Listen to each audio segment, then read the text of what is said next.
Hi, I'm Callum from Tyne Valley Motorhomes, and this is the handover of a Chausson 610 welcome. So as we start the walk round on your driver's side of the vehicle first, using your habitation key you can open all the locks on the outside of the motorhome. And the first locker you have is your gas locker. So we've got our test bottle on here, which is a 6 kilogram propane bottle, so you'll need to get yourself a gas bottle.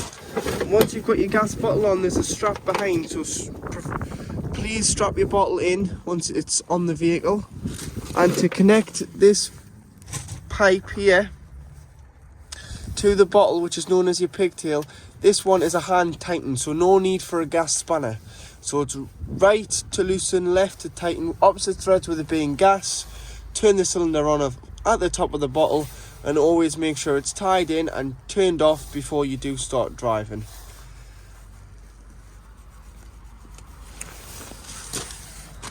Next you've got your Easy Chef, which is your barbecue.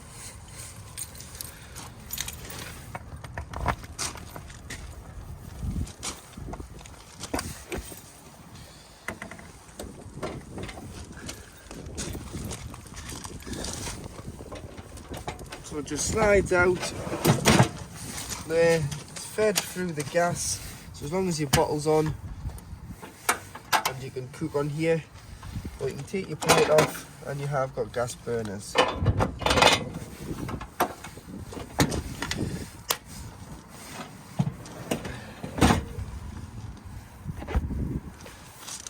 Pouring light for your awning. You've got an added safety lock on this from Malenko. Please don't put this on when you're travelling in case you do need to get out of your habitation door. Only put it on when you're storing the vehicle and it's not in use, and you can lock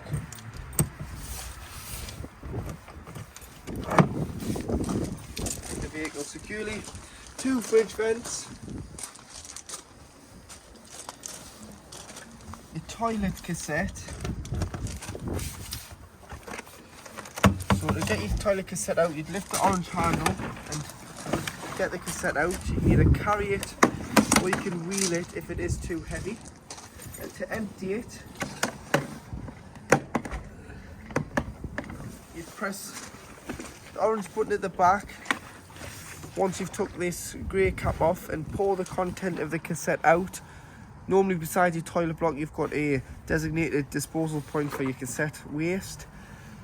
This just helps the glug in by allowing a little bit of air and tip it out. Once you have tipped it out, there's normally a tap, so you put some water in, give it a rinse and tip out again before going in with a cap full of chemicals. So the cap is 120 ml. You can either measure it if you want, or you can just do it by eye and put your chemical in there, which is either your blue or your green liquid. Once you've done that, you can then pop it straight back into the vehicle and it's good to go. This indicates that your wastewater drain-off point is just under here. So you've got a handle, so you pull that forward and you'll see your wastewater draining off. On the way out of your site, there's normally a service bay that you pull into and get rid of your wastewater. So you want to make sure you're not travelling around with your wastewater, because it'll add weight to the vehicle, impact your payload and impact how much fuel you're using. This is just your dirty water from your shower, your hand basin and your dishes. Get rid of it, and in the winter make sure that this is fully drained off so that you aren't leaving water in the vehicle and it will potentially freeze.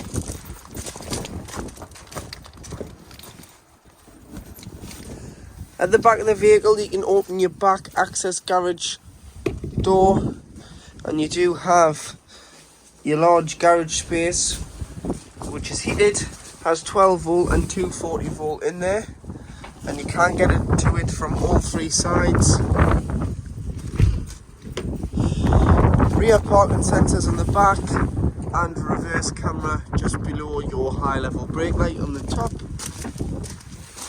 2 drop down shelves on this side, which is your ski hatch, so you can put larger items up here. As you do have 3 doors, like I've said, on your garage. To hook the vehicle up,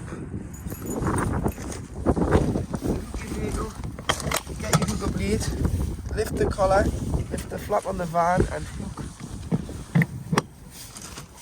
the motorhome up, and then unhook little blue pin in there, pull down and slide the hook up off. Always hook the motorhome up first, then the sight, and do it in reverse when unhooking, so that you're never walking around with a live lead. This locker here is called the Technibox locker, and it has all your water filler in, fuses and electrical system in. So carry a hose pipe with you, as it's mainly just a brass tap on site. So hose pipe and some fittings, flat end of the hose into here to fill your vehicle with water when you arrive on your site. Connect the other end to the tap and fill up. Fill till you either look on the control panel and see it, right, I've got enough water on board, or it overflows and you've got a full tank. Once you've got a full tank, which is about 100 litres, you don't want to travel around with 100 litres. So what you want to do is, when you're ready to travel, there's a travel drain, which is this lever here, which you lift up, you put your pump on your panel and you open the tap inside the van. And what that'll do is it'll drain off from 100 litres to 20 litres. And it'll leave enough water on there so that you can use it if you want to stop and use the toilet.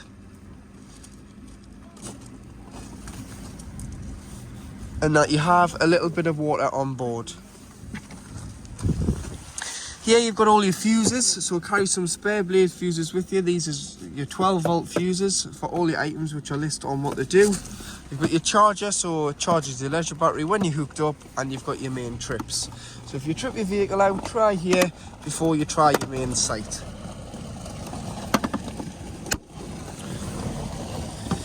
When heating your water on gas, this cover must come off, because if not, the fumes in the vehicle will not be allowed to escape the vehicle and it will fail. So to take the cover off, all you need to do is hand on the top, thumb in the middle and peel it off.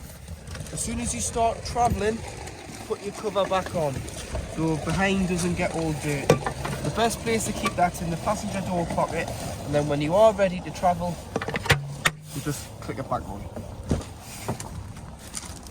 Filling the vehicle with diesel is at the passenger door and it's capless, so you just pop the diesel filler straight into the vehicle to fill it with fuel, and it is diesel. Leisure batteries underneath the passenger seat, engine batteries underneath the driver's seat, with it being a Ford. And then open the bonnet. With it being a Ford, you do have to use your key. So you use the Ford key, pop it just above the Chausson badge, turn it to your left to pop the bonnet, and then to release it to your right. And you've got all your fluids. So you've got your screen wash, power steering fluid, brake fluid, oil filler, dipstick down there, and then to give or receive a jump start, positive there, negative onto just here, and you do also have your coolant. So now inside the van, to operate your 12 volt control panel, you've got your master switch for your 12 volt here. So you turn that one on first. If you are hooked up, you'll get this one here, which means that you're hooked up to mains 240 volt, which is the green illuminated light. You've got your master switch for your light, and then they all are individually switched around the van. Your pump, making sure that you've got enough water on board and your boiler's closed, you can turn your pump on to operate your taps, toilet and shower. Your awning light on the outside of the van, so if you want to turn your light on, that's the switch there. And then these correspond with the buttons on the bottom. So you've got the one of the trailer, which is your leisure battery reading. Take the hook about to get a true reading of your leisure battery. One of the truck, which is your engine battery reading. Your fresh water reading here, and it'll go to red. Once it goes into red and it's time to refill, and it'll go into the red underneath when the waste is full and it's ready to be emptied, which tells you your wastewater is ready to be drained off as the tank is full.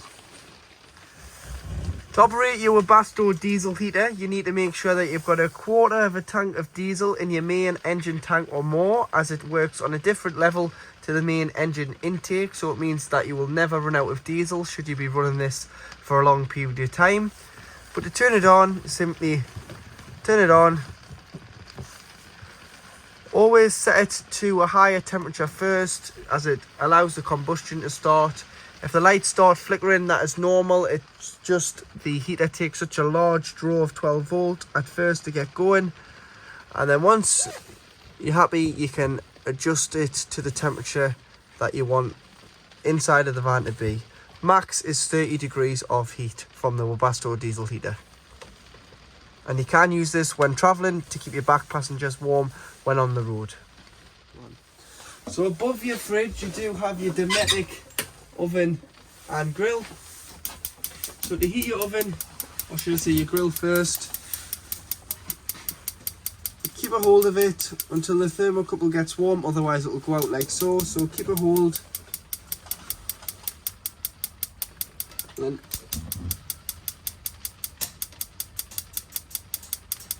and then when you let go, it will stay lit like so. Underneath you do have your oven. That is your oven on there. So it's got a built-in piezo ignition. You need to make sure that you've got your light circuit on your main control panel turned on to operate the ignition on this oven and grill. Underneath you've got your fridge freezer. So you've got a large freezer box which is separate to your fridge, and you've got a control panel in the middle. So to operate, you need to turn it on here, so you just press and hold and turn it on. You'll notice A is lit up and the picture of a plug's lit up, which means it's on hookup, but A stands for automatic energy selection. So the fridge will pick out the best source available to it at any one time on A, which is automatic energy selection. So at the moment we're hooked up, so it's going to hook up. It knows not to waste gas, but we do have our test bottle on board this vehicle. So if I was to unhook the vehicle, it would switch over to gas and self-ignite. However, if I was to start the vehicle's engine, it will swap over to 12 volt, which is an ignition feed from the alternator, which is only designed to keep the fridge at the same temperature it was at when departing.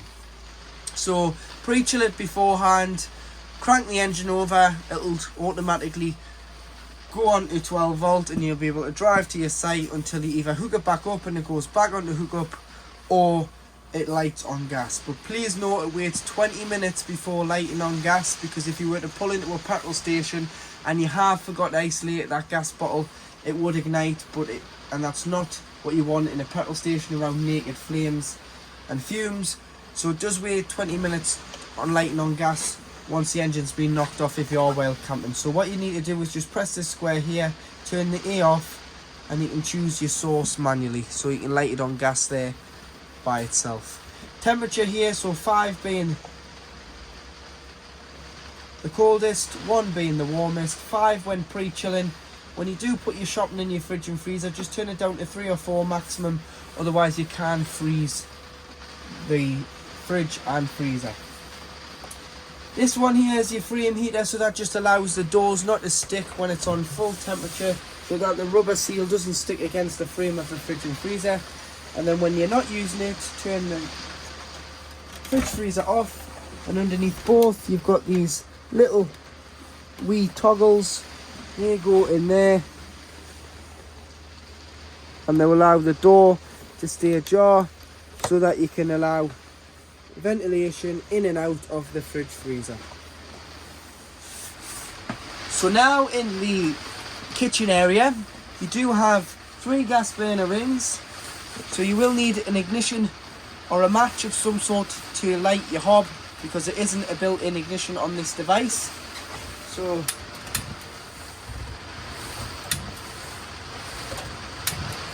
they do have 3 lit gas rings. Allow them to cool down so that they're cool enough to put your hand upon until you drop down your glass lid, otherwise you may shatter the glass. Push the catches in, and you've got storage in here. We'll come back to the satellite system fitted to this van in a moment. You've got your light, which has got a switch on here. Sink drainer, so that just sits next to the sink and allows your dishes to drain off. Plugs and a cutlery tray. 240 volt socket. large pan drawer, making sure that you push these in before you travel to stop them from flying open, and some storage underneath, along with some handy storage down the side of the storage drawers. So in the cupboard is your Satify satellite receiver box. So what you've got to do is turn the power button to on, and it'll Astra 2, it'll start to automatically find it until the green light goes to a solid green light. And then once that's found the satellite signal, to get the signal to the telly, there's a skybox fitted. So you need to turn on your skybox, and you're only going to get free view from this. You're not going to get any Sky channels because there's not a Sky card in it. That's up to you whether you want to put a Sky card in it. But at the moment, it's only going to give you free view channels. So turn that on, and then you use the remote. Make sure your telly's on HDMI, because that's how the signal gets from the Skybox to the Avtex TV. And you can press TV guide up here. So point into the Skybox, and you can get all your free view channels. So all BBC, ITV, Channel 4, Channel 5, you're not going to get any Sky Atlantic, any Sky Witness. You're not going to get any of them because they're pay-per-view channels. But you'll get your basic Sky, basic free view channels. So you get BBC Scotland, ITV, ITV2, since it's a free view channel. So to use your toilets, ensure that the pump's on, and behind you've got a blue button, which is your freshwater flush. So if you press it, put a small amount of water in the toilet before you use the toilet, which helps lubricate the seal between the top of the cassette and the bottom of the toilet. But before you use the toilet, you'll want to ensure that you've opened the blade so the hatch doesn't get dirty. So what you need to do is open the blade, which is this grey lever here. So slide that to your right. You can now use the toilet. After use, if you give it a good flush with the blue button, if you've got any pink, obviously there's nowhere for the pink to go because it isn't a separate header tank on a motorhome. It's fed off the main freshwater tank. So what you can do is dilute the pink with some water into an empty spray bottle, spray the bowl, give it a flush, and then close the blade once you've used the toilet. This will ensure that when the cassette is full, which will indicate on the back here with 3 green lights underneath the diagram of the cassette here, you'll be able to pull the cassette straight out the side of the van and empty it. If the blade, this handle, was to be left open, the cassette won't come out the outside of the van because it's locked into place. So you've got to make sure that this is closed to get the cassette out. Bathroom light is on the side of the sink unit. Got a toiletry cabinet there, some there, and some here with a hanging rail for your towels.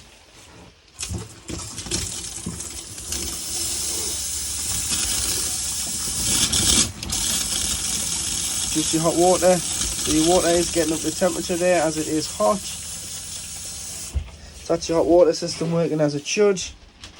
Behind the large mirrors you do have a wardrobe with shelving. This is your infill cushion for the lounge, which I'll show you how that makes up out of the sofas and the table into a bed as your second double bed.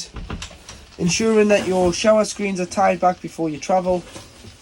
Ensure that when you are winterizing, you take off your shower head from the hose. Just unscrew it from the hose and lie this hose in the tray with the mixer taps of all taps left open, just to ensure that any water inside the taps and pipelines behind the furniture drains out and nothing stays and freezes. Hanging rail for towels or coats. If you've been caught in the rain, hang them and they'll drip dry in here. And open this skylight, you just wind the skylight open, but ensure all skylights and windows are closed before you do start travelling again. To operate your electric drop down bed, make sure the light circuit on your panel's turned on, because that's how the power gets to the bed, because it's wired through the lights. With it being French, that's just how they have wired the vehicle. Once you've took the safety seat belt off as your second catch, you can just turn the key on and press the button. And press. And it'll come down in stages, so if you're making the bed up underneath, you've got a bed above, or you can bring it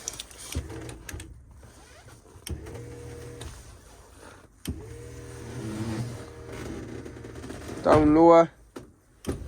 You do have to remove your cushions underneath your backrests to bring this down as low as possible and make sure your table's down into its lowest position. And then when you put back up,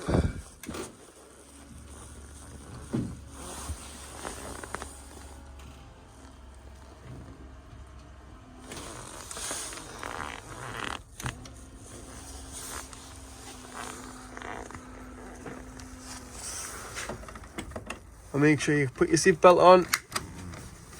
This is that extra safety catch on the bed, and then you can turn your key off. So to drop your electric table, it works via here. So don't hold the key, hold just round the barrel. You can bring the table down.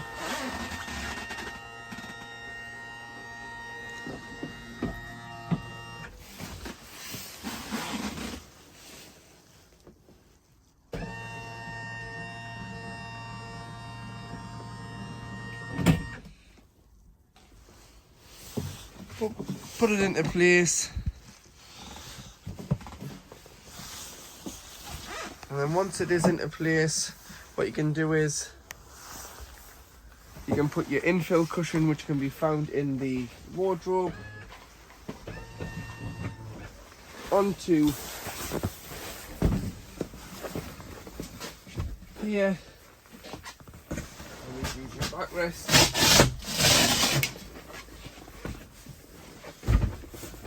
Into there as well, and there you've formed your second double bed beneath the drop down bed. So directly behind your passenger seat, if you remove the cushions in your lounge, this is the location of your boiler. So your boiler provides hot air as well as heating the water, which is a 10-litre water container in the boiler. So to drain the boiler off in the winter when you're not using the van and we're experiencing colder temperatures that could potentially freeze the water, what you need to do is you need to drain it off. And to drain it off, there's a little board that goes in here, so take that off. And you want to flick this yellow tap up and stand it up on end. Leave it stood up on end during the time you've got the vehicle not in use, and leave all the taps within the van open. So kitchen tap, disconnect your shower head from your shower hose and lie that down in the shower tray just so any water can't coil up in the pipe and drains out. Hand basin tap, you'd open your fresh water drain off point and your waste, and then make sure all the water is not sitting in the van because it will freeze in colder temperatures. When you come to reuse it, lie your tap down, put your cap back on your fresh,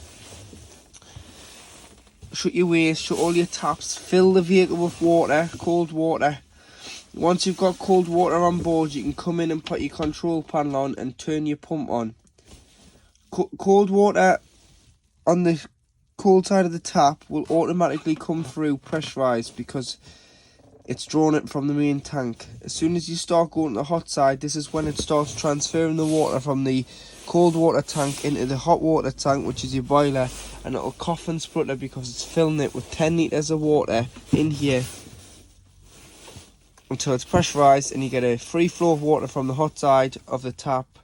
You've got a pressurised water system on the hot water side. Once you've done one tap, do them all, but just remember, drain your boilers down in the winter because they're not covered under warranty. It's your responsibility to winterise your vehicle, and to do so you'd lift that tap up and leave it stood up during the time you've not got the vehicle in use. So I've just been showing you your boiler, which is under here. So on the front of the seats you do have your two controls. So you've got your Truma boiler on gas and your Truma boiler on electric. So gas, you've got to remove the cover on the side of the vehicle, just beside the passenger door to work. Otherwise, what will happen is the gas won't work because the fumes for the heater will not be allowed to escape the vehicle, so it's a fail safe, and it'll come up with a red light meaning it's failed just because the emissions can't leave the vehicle. So to do the gas, you've got two settings. You've got 50 degrees and you've got 70 degrees of heating your water, depending on what temperature you want. And to do the electric, you've got 750 watts at the top, or you've got the bigger output at the bottom, which is 1850. You can use the gas and electric together if you're in desperate need of heating your water, and this will heat your water in around 10 minutes. But if you are on a site, just use the electric, and if you are wild camping, you would just have to use your gas, as you wouldn't have any electric there.